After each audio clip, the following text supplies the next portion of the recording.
তেওঁলোকে গৰু সিন্ডিকেটৰ পৰা আৰম্ভ কৰি বালি কাঠ শিল পাথৰ কয়লালৈকে এই গোটেইবোৰ সিন্ডিকেটৰ পৰা পইচা তোলে আৰু এই ৰাজনৈতিক সিন্ডিকেটৰ মানুহবোৰ সদায় নিজৰ দৰে মানুহবোৰ সুৰক্ষিত ৰাখে আৰু একে মঞ্চত লৈ যায় সেইকাৰণে এইবাৰ যদি বাস্তৱভাৱে অসমখন সিন্ডিকেট মুক্ত কৰিবলৈ বিচাৰে যদি অসমৰ ৰাজনীতি দুৰ্নীতিগ্ৰস্ত মানুহৰ পৰা মুক্তি দিয়াবলৈ বিচাৰে যদি অসমৰ ভিতৰত হিমন্ত বিশ্ব শৰ্মা ডাঙৰীয়াৰ ভ্ৰষ্টাচাৰী অপশাসন যদি শেষ কৰিবলৈ বিচাৰে আহা 9 তাৰিখত হাতৰ চিনপত ভোট দি জয়ন্ত খান ডাঙৰীয়াক জিকাব লাগিব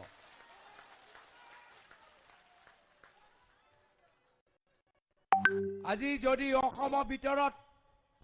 নিজৰ বাক স্বাধীনতা ঘূৰাই আনিবলৈ বিচাৰে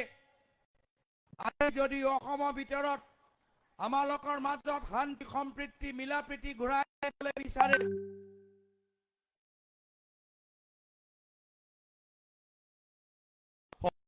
বিচাৰে আহা 9 তাৰিখত হাতৰ চিনপত ভোট দি জয়ন্ত খান ডাঙৰীয়াক গাব লাগিব এই নিৰ্বাচনত কংগ্ৰেছ দল ৰাইজৰ দল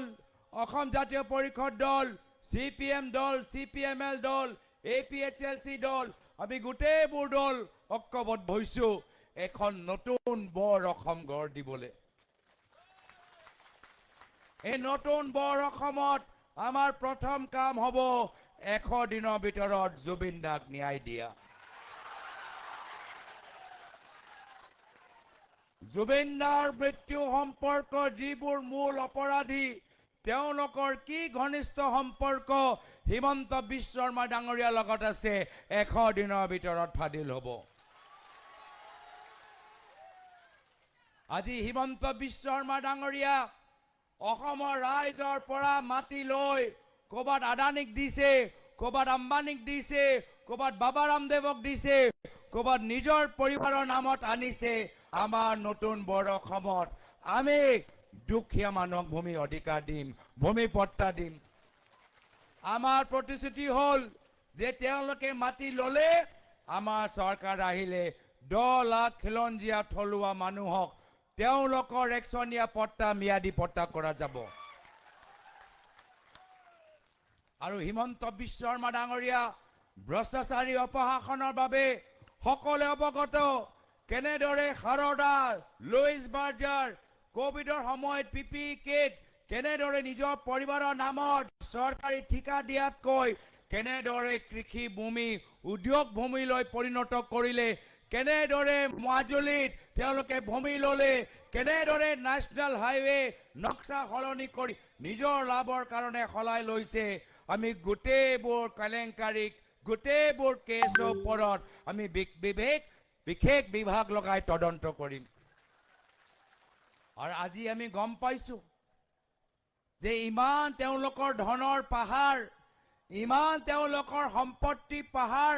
এতিয়া মাত্ৰ অসমৰ ভিতৰত নহয় অসমৰ বাহিৰত বিদেশত তেওঁলোকে ঘৰ কিনিবলৈ আৰম্ভ কৰিছে ব্যৱসায় কৰিবলৈ আৰম্ভ কৰিছে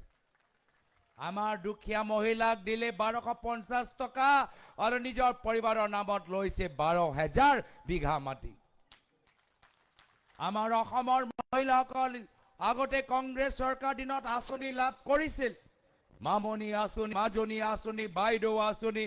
কল্পতৰু আঁচনি কিন্তু কেতিয়াও আঁচনি নামত প্ৰায়ত তৰুণ গগৈদেৱে ৰাইজক ভাবুকি দিয়া নাছিল আজি আঁচনি নামত ৰাইজক ভয় খুৱাইছে কংগ্ৰেছ কৰিলে আঁচনি নাপাবা বিজেপি দলক সমালোচনা কৰিলে আঁচনি নাপাবা ফেচবুকত কবিতা লিখিলে আঁচনি নাপাবা বেলেগৰ সভালৈ গ'লে আঁচনি নাপাবা আজি এই ভয়ৰ ৰাজনীতি আমি আহা 9 তাৰিখত শেষ কৰিবলৈ বিচাৰো আমাৰ চৰকাৰ আহিলে আমাৰ অসমৰ মহিলাসকল প্ৰতিটো মাহত নিজৰ একাউণ্টত তেওঁলোকে পইচা পাব যে তেওঁলোকে যিকোনো দল কৰক প্ৰত্যেক গৰাকী যোগ্য মহিলা কংগ্ৰেছ বিজেপি বা অসম গণ পৰিষদ দল বা ৰাইজৰ দল প্ৰত্যেক মহিলাক আঁচনি সুবিধা দিয়া যাব আজি মহিলাৰ ওপৰত অপৰাধ বৃদ্ধি হৈছে আৰু সেইকাৰণে আমাৰ সংকল্প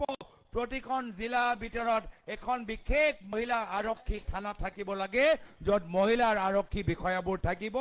মহিলাৰ বিৰোধী অপৰাধসকলক তেওঁলোকে প্ৰথম এই কেছবোৰ ওপৰত তদন্ত কৰিব নিজৰ ব্যৱসায় আৰম্ভ কৰিবলৈ আজি মহিলাসকলৰ ওচৰত আৰ্থিক অনুদান নাই এইখন চৰকাৰ বহুত ডৰাই ইয়াত যাওক তাত যাওক এই ফটো লওক সেই ফটো দিয়ক বহুতখিনি সময় নষ্ট কৰে আমি মহিলাসকলৰ নিজৰ ব্যৱসায় আৰম্ভ কৰিবলৈ 50,000 টকা অকলে বা একগোট হিচাপে আপোনালোকক দিবলৈ আমি সংকল্প লৈছো বয়োজ্যেষ্ঠসকলে কৈছে যে আজি মূল্য বৃদ্ধি হোৱাৰ পিছত দৰৱৰ দাম বাঢ়ি গ'ল আমি বয়োজ্যেষ্ঠসকলক কৈছো প্ৰতিটো মাহত 1250 টকা পেঞ্চন আপোনালোকক দিয়া যাব এনেদৰে আমি অসমৰ ভিতৰত এটা সুস্থ পৰিৱেশ সৃষ্টি কৰিব বিচাৰো য'ত অসমখন প্ৰগতিশীল সমৃদ্ধিশীল অসম হ'ব পাৰে য'ত অসমৰ প্ৰত্যেক যুৱকৰ উপাৰ্জন কৰা শক্তি আমি বঢ়াব পাৰো এনেকুৱা এখন অসমৰ আমি কল্পনা কৰিছো যি অসমৰ কল্পনা প্ৰায়তঃ তৰুণ গগৈদেৱে কৰিছিল যি বৰ অসমৰ কল্পনা যি প্ৰগতিশীল অসমৰ কল্পনা প্ৰায়তঃ জুবিন দাই কৰিছিল সেইকাৰণে আপোনালোকৰ আমি আশীৰ্বাদ বিচাৰিছো আপোনালোকৰ আমি দোৱা বিচাৰিছো যে আমি মিলাপ্ৰীতি এনাজৰি আৰু প্ৰগতিশীল ৰাজনীতি কৰিবলৈ বিচাৰো আহক আমি অসমখন এই দুৰ্নীতিগ্ৰস্ত মানুহৰ পৰা উদ্ধাৰ কৰো আহক আমি অসমৰ ৰাজনৈতিক জগত আমি পৰিষ্কাৰ কৰো আহক দিছপুৰৰ ডাঙৰ ঠিকাদাৰবোৰতকৈ আমি থলুৱা ঠিকাদাৰ যোগেদি কাম কৰক আহক আমি চৰকাৰী বিষয়াক অপমানিত সকলক প্ৰশিক্ষণ দিও আহক আমি আশা কৰ্মী আংগনৱাড়ী কৰ্মীসকলক তেওঁলোকক কষ্ট দিয়াতকৈ তেওঁলোকৰ দৰমহা বৃদ্ধি কৰো এনেকুৱা এখন সংকল্প আমি ল'বলৈ বিচাৰো তো মই বিশেষ নকৰো মই যিদৰে ইমান বছৰ ধৰি অসমত আজি সৃষ্টি কৰি আমি অসমৰ ৰাইজক সেৱা কৰিবলৈ বিচাৰো সেইকাৰণে যিদৰে বলিদান স্বীকাৰ কৰিছে ত্যাগ স্বীকাৰ কৰিছে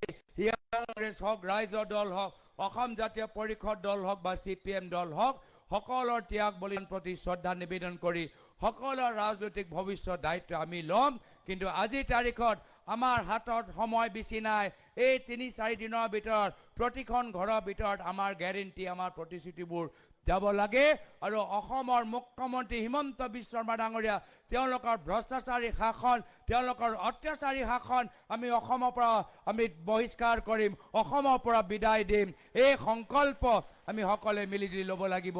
আজি তাৰিখত এইখিনি কথা কৈ আজি এই সভা আয়োজন কৰাৰ বাবে জিলা কংগ্ৰেছ প্ৰদেশ কংগ্ৰেছ লগতে আমাৰ কংগ্ৰেছ দলৰ প্ৰাৰ্থী আমাৰ জয়ন্ত খাউন ডাঙৰীয়াৰ লগত বিভিন্ন দলৰ সতীৰ্থসকলক অশেষ ধন্যবাদ কৃতজ্ঞতা জ্ঞাপন কৰি পুনৰবাৰ অনুৰোধ কৰিছো যদি আমাৰ হাত শক্তিশালী কৰিব বিচাৰে যদি নতুন বৰ অসম গঢ় দিবলৈ বিচাৰে যদি অসমৰ ভিতৰত শান্তি সম্প্ৰীতি বিচাৰে যদি অসমৰ ভিতৰত জুবিনদাৰ বাবে ন্যায় বিচাৰে আহা 9 তাৰিখত জয়ন্ত খাউন ডাঙৰীয়াক আশীৰ্বাদ প্ৰদান কৰক হাতৰ চিৰপত ভোট দিয়ক এইখিনি কথা কৈ নিজৰ চমু দুআষাৰ সামৰিছো ধন্যবাদ জয় হিন্দ জয় আই অসম